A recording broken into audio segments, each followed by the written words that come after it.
Bienvenidos a Genux TV. Hoy, en colaboración con el Instituto de las Culturas Brown, tenemos el gusto de estar entrevistando a Enrique Alcatena, un gran historietista. ¿Cómo estás, Quique? Muy contento de estar acá. Bueno, en esta primera parte vamos a estar hablando un poco de la Silver Age, de los cómics y un poco más también. Arrancamos esta edad con un relanzamiento de personajes. DC relanza a Flash en el Showcase número 4. Quedó atrás, a lo lejos, Jay Garrick y nace Barry Allen. ¿Cómo viviste esta etapa? ¿Qué te pareció? Bueno, si me refiero a cómo la viví yo no sabía que existía Jay Garrick. El Flash de Barry Allen, el Flash que conocemos todos, nació un año antes que yo, literalmente, porque es del 56, el Showcase 4, yo soy del 57, así que yo de pibito leía las aventuras de Bruno Alba, que era como las mexicanas llamaban a Barry Allen. Y con el tiempo me fui enterando que había habido otro Flash, pero yo, mi conocimiento de mi lugar de pibe era muy escueto. Todas estas cosas que después con los años que me metí en el medio y que me gustaron mucho, me resultaba fascinante toda esa historia, ¿no? Tantos años de personajes y de creaciones, fracasos, relanzamientos, y hasta el día de hoy, bueno, son cosas que me siguen interesando mucho. Y con respecto a tu pregunta, muy interesante eso de decir, por tantos años esos personajes habían desaparecido totalmente del radar y de repente se los relanza para una nueva generación de lectores y evidentemente algo hicieron bien o algo hizo clic con el espíritu de la época, que hicieron que esos personajes hasta hoy en día sean, o estén muy presentes en la cultura popular, ¿no? De todo el mundo, no solamente de Estados Unidos. Tal cual. Y después en el 61 lanzan el Flash de los dos mundos, claro. Y se encuentran Jay Garrick y Barry Allen. Sí. Y nace también el concepto del multiverso. Que es una muy buena idea, ¿no? Eso de los mundos paralelos. Y de repente, bueno, este viejo Flash vivía en una Tierra 2, que me resultaba a mí un concepto también fascinante, ¿no? Yo me imagino, poniéndome, todos en esa época leíamos revistas, los pibes, y para nosotros era una fuente así de maravillas permanentes, ¿no? Porque de repente te planteaban una forma amena y media también fantasiosa, conceptos que eran realmente, hay una Tierra 1, Tierra 2. Barry Allen iba a un teatro en Ciudad Central y tenía que vibrar de determinada manera, rápido, como para pasar de ese lugar a la Tierra del viejo Flash de la era dorada, ¿no? Así que eran todas cosas que a nosotros nos resultaban, y a mí particularmente me resultaban maravillosas. Y creo que hizo también eso que, como todos esos conceptos fueron por primera vez manejados en Flash, que Flash sentimentalmente para mí es muy siempre muy entrañable, ¿no? Un personaje que ya de chiquito me impresionó mucho. ¿Cómo fue el primer contacto, ya que estamos hablando de Flash, cómo fue ese primer acercamiento a este personaje? ¿Qué se te cruzó por la cabeza? Bueno, uno ahora, digamos, del punto de vista de un viejo, tratando de ver o más o menos reconstruir qué fue lo que le impactó al pibito de, no sé, 6 años, cuando leí mi primera de Flash, por ahí. Creo que tiene mucho que ver el diseño del personaje, ¿no? Ese rojo y amarillo. Y también cómo el dibujante, que yo en esa época no sabía quién era, después lo descubrí, trataba o sugería a través del grafismo la velocidad. Eso me resultaba fascinante, porque el tipo descomponía la figura usando líneas de velocidad, líneas cinéticas, como siempre dice que el artista, estamos hablando de Carmine Infantino, se había inspirado en la figura de Duchamp, una figura bajando una escalera. Entonces, para sugerir el movimiento, como que hacía varias imágenes de la figura desplazándose en continuación. Y cómo eso Infantino lo hacía con pocas líneas, me resultaba fascinante. Y transmitía la sensación de velocidad.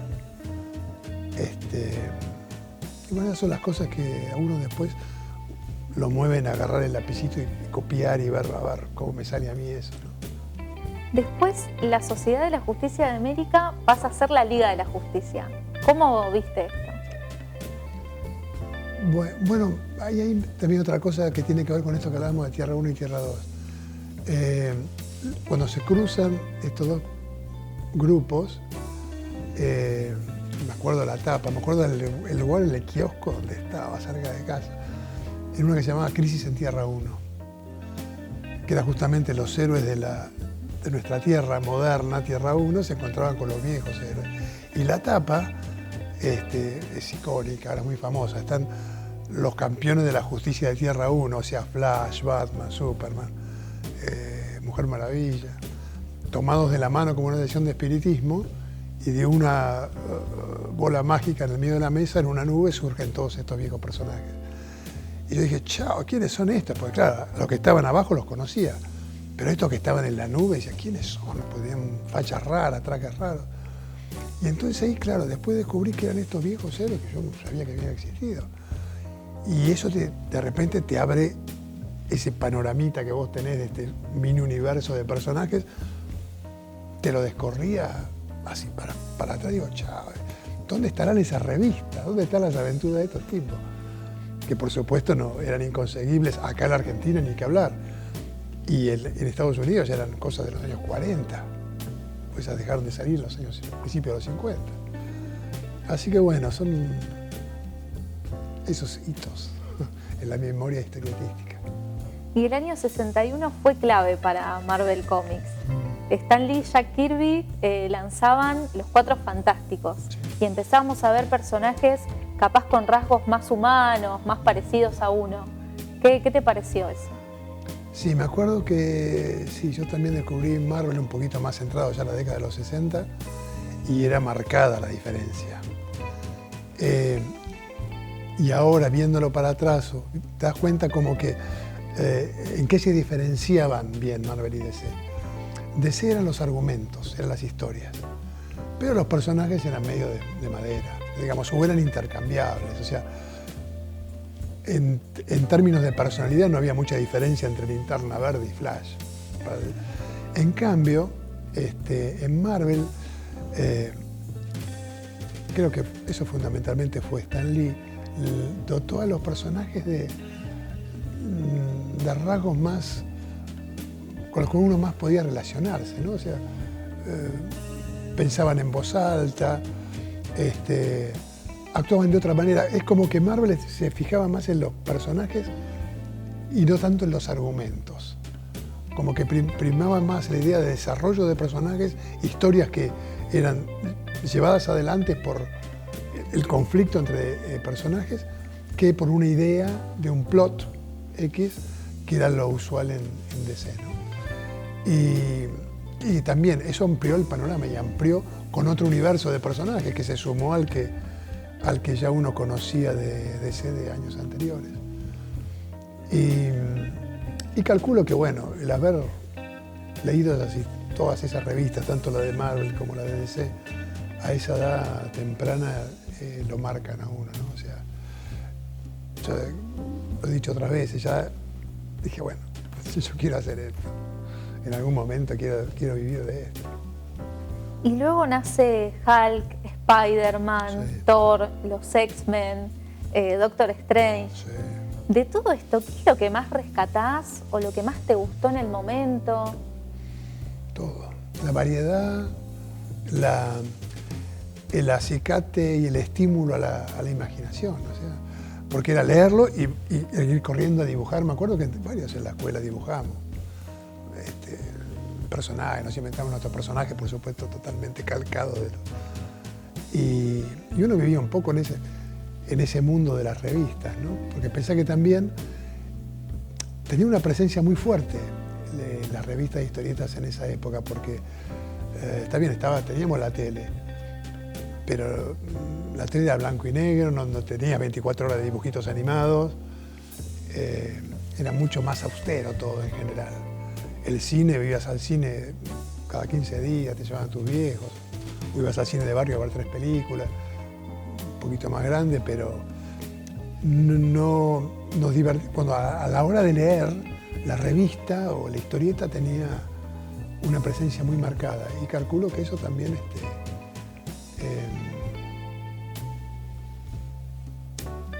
no sé, después nos abría la cabeza. Entonces pasar de esa especie de lectura fantasiosa que hacían Lee Kirby en Thor, retocando y digamos jugando con los mitos nórdicos, o ese esoterismo medio pop de Lee y Ditko en Doctor Strange,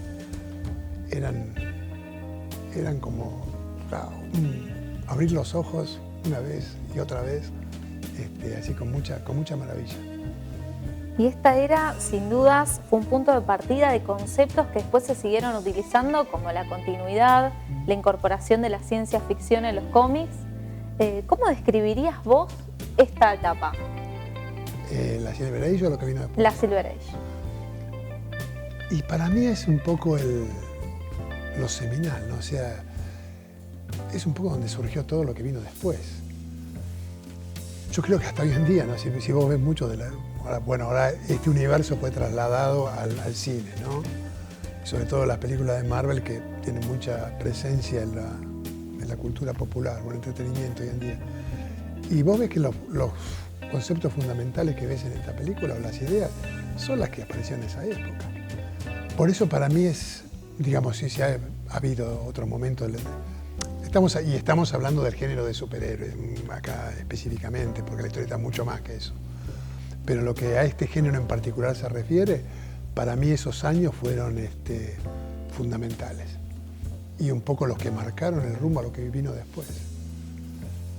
Para bien y para mal.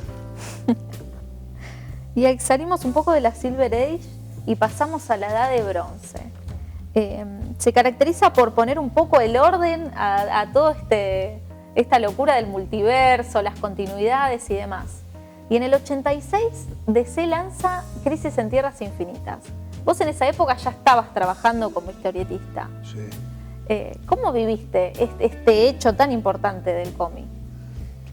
Bueno, fue un poco, yo, digamos, durante varios años se me había dejado el cómic americano, leía otras cosas, pero me reencontré con el cómic de superhéroes americano en esta época precisamente.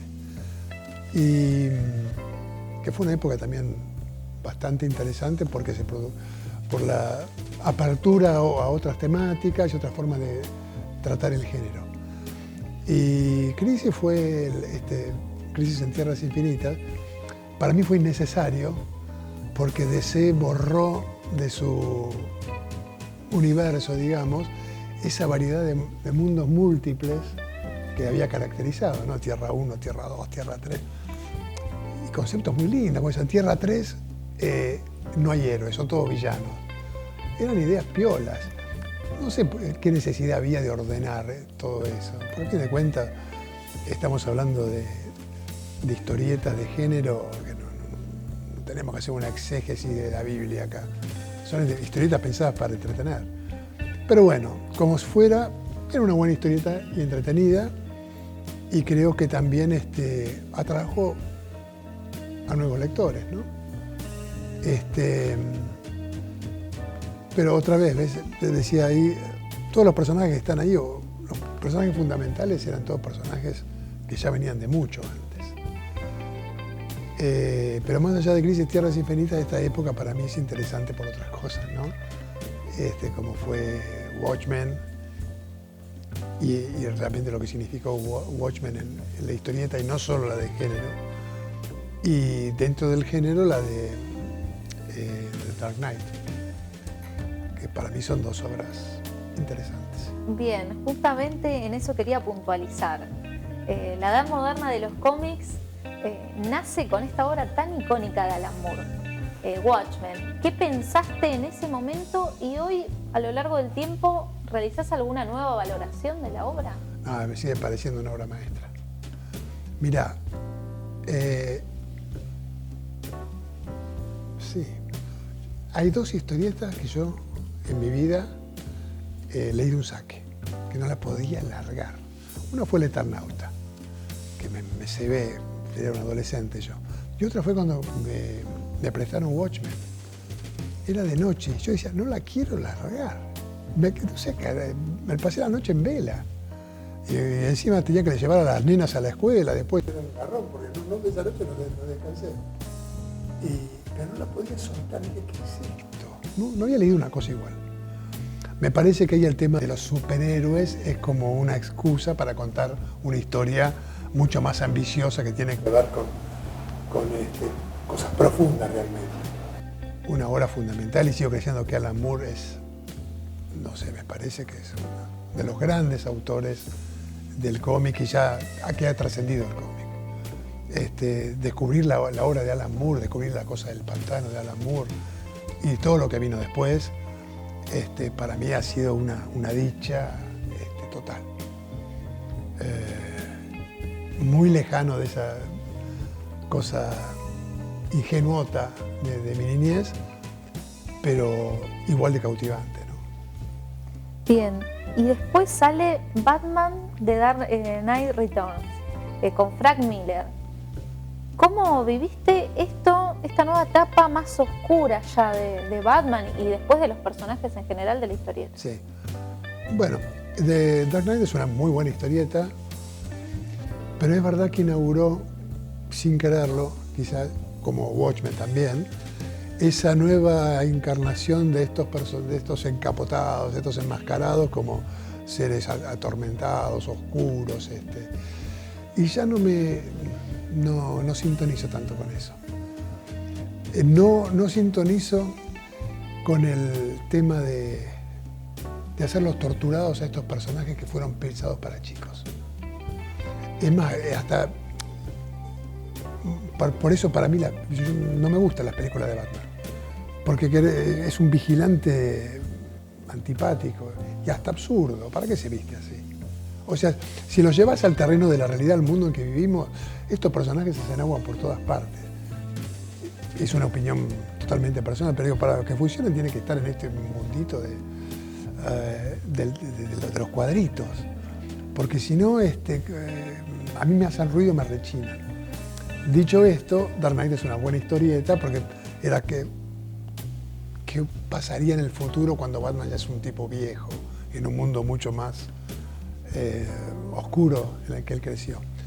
Y es una buena historieta, aunque ideológicamente para mí es rara y es brava, porque plantea una cosa media media facha, pero no deja de ser una obra interesante. Lo que sí demuestra también que, bueno, los personajes están ahí, se pueden contar cualquier cosa con lo que quiera vos con estos personajes. Pero no era ya mi taza de té, ¿no? Como dicen ellos, este tratamiento adulto, entre grandísimas comillas, de estos superhéroes. Si tuvieras que elegir 3 personajes favoritos de la Silver Age. Flash. Flash. Hay tanto. Va, Linterna Verde. Y son todos de DC los que voy a elegir, te diría. Y la Legión de Superhéroes. Bien. Y ahora te voy a tirar nombres y me vas a decir qué es lo primero que se te viene a la cabeza. Infantino. Mi artista favorito. Neil Adams. Un gran dibujante, pero que no me toca el corazón. Grant Morrison. Una usina de ideas y que ama como yo la Silver Age. Jack Kirby.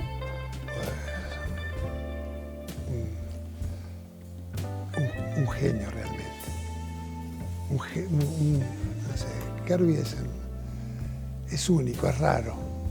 Y también un tipo que trasciende ya el género, ¿no? Porque es formidable, una cosa que yo no me canso de remarcar, ya llegando a los 50 años, en los 60, el tipo se reinventa, larga ideas como que no puede parar Y gráficamente es una cosa que vos decís, ¿dónde sacó esto? ¿Cómo llegó a dibujar la figura humana de esta forma que no tiene nada que ver con la anatomía académica? Porque inventaba músculos, se tomaba libertades totales en cuanto a la perspectiva además, pero era re efectivo y era, para un pibe, era como decir, ¡fa! Es una piña en la cara. Y aparte los conceptos, no paraba de tirar ideas, y Galactus, y el Silver Surfer, y el Watcher, y bueno, los Cuatro Fantásticos. Marvel es él, digamos, todas las ideas de Marvel salieron de él. Y para mí es uno de los grandes. Por eso Infantino era un gran dibujante, y es mi dibujante preferido, pero Kirby era mucho más que un dibujante. Era un dibujante y un creador realmente fascinante. Stan Lee. Bueno, yo a Stan Lee le tengo mucho cariño. Si bien, bueno, sabemos toda la historia, ¿no? Y el tema con Kirby también. Pero Stan Lee fue el que le dio a los personajes de Marvel esa carnadura más humana, más cercana al lector de la que hablabas antes vos. Si bien los conceptos, evidentemente, por más que él dijera que las escribía las historias, venían de Kirby, el que le dio la voz a esos personajes que a lo mejor había concebido Kirby fue Stan Lee. El que le dio la voz a Spider-Man fue Stan Lee. Y para mí eso es muy fundamental. Y a los pibes, a los chicos de 11, 12 años, de los 60, nos hacía sentir que pertenecíamos a un club. La forma en que Stan Lee te hablaba desde sus editoriales, y la forma en que escribía sus historias, con llamadas a pie de página, ¿viste? Hablando del lector, eso en DC no existía. DC eran de cartón. Pero Stan Lee te hacía decir, vos pertenecés a este club que formamos todos nosotros.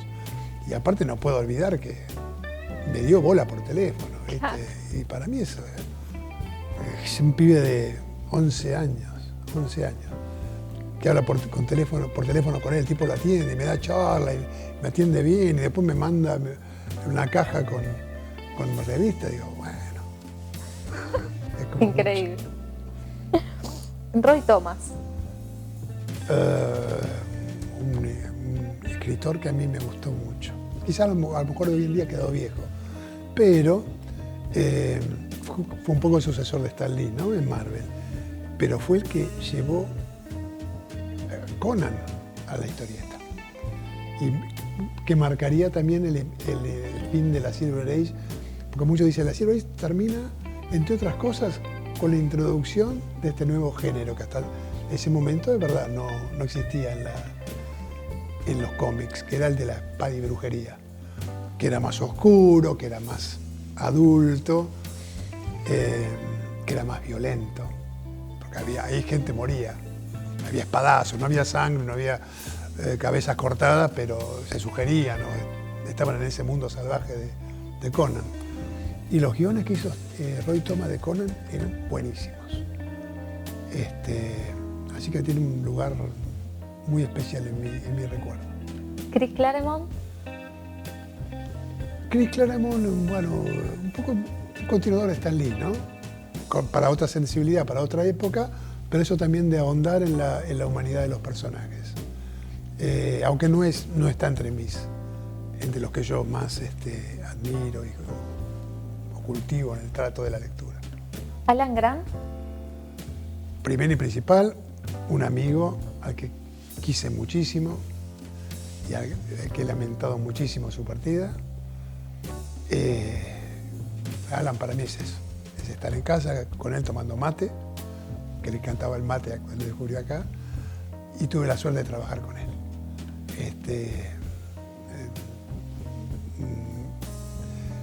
Me acuerdo que Alan Moore decía, mi mejor editor fue Alan Grant. Alan Grant fue uno de los grandes editores de 2000 AD. Aparte de ser un flor de guionista. Así que todo mi cariño y toda mi admiración para Alan. Chuck Dixon. Otro escritor muy querido que tuve la suerte de conocer también personalmente. Y con el que me sentí muy cómodo trabajando. Alan Grant y Chuck, con todas sus diferencias de todos los aspectos, eran dos tipos que amaban contar historias. No era simplemente que trabajaban en esto, les gustaba. Y cuando vos estás con gente así, es diferente. Osamu Tezuka. Y Osamu Tezuka, cuando descubrí que existía Osamu Tezuka, porque, perdón por las constantes referencias a la niñez, ¿no? Pero, No, por favor. Pero cuando yo vi Astro Boy, decía, qué lindo, todos estábamos recopados con Astro Boy, que lo veíamos en blanco y negro a la mañana. Y con el paso del tiempo me entero que Astro Boy era japonés. Digo, ¿qué? Y que era una historieta.